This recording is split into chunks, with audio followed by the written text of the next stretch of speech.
पुराने समय की बात है। एक गांव में एक आदमी रहता था जिसके पशु खो गए। काफी तलाश की पर पशु नहीं मिले तो पशुओं की तलाश में वो दूसरे गांव पहुंच गया। दोपहर का समय था, भूख भी लग रही थी, प्यास भी लग रही थी, आसपास कुछ दिखाई भी नहीं दे रहा था। तो उसने सोचा कि मैं जिस खेत से गुजर रहा हूँ, इस खेत में इतने तरबूज लगे हुए, क्यों न एक तरबूज तोड़ के खा लेता हूँ थोड़ी देर के लिए, भूख भी शांत हो जाएगी, प्यास भी शांत हो जाएगी। उसने एक तरबूज तोड़ के जो ही खाना चाहा, इतने में खेत का मालिक आ गया। गुस्से से आग बबूला। उसने कहा, तेरी हिम्मत कैसे हुई बिना पूछे तरबूज तोड़ने? उसने कहा कि मैंने आसपास देखा था, आप दिखाई नहीं दिए, नहीं तो मैं पूछ लेता।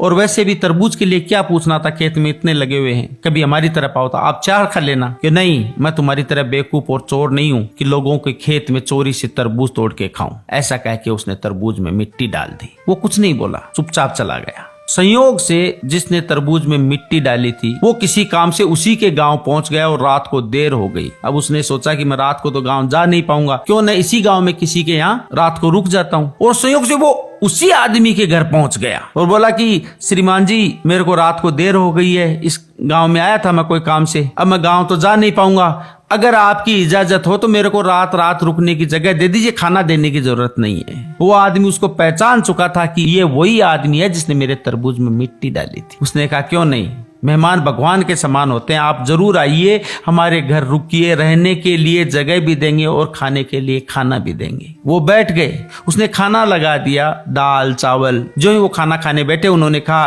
क्या आप खांड मतलब शक्कर लेंगे? उन्होंने कहा, थोड़ी शक्कर डाल दो तो मजा आ जाए। उन्होंने शक्कर की 4 कटोरी डाल दी, ऊपर से 2 बड़े चम्मच घी के डाल दिए। उसने कहा, वाह, अरे साहब, इतना घी, इतनी शक्कर, आज तो दिल खुश हो गया, भरपेट खाएंगे। आप कितने अच्छे आदमी हो, एक अनजान आदमी को रात को रुकने की जगह दे रहे हो, ऊपर से इतना अच्छा खाना दे रहे हो, भगवान आपका भला करे। उसने कहा, ऐसी कोई बात नहीं है, इंसान की जैसी हैसियत होती है, जैसी औकात होती है, वो वैसा ही करता है।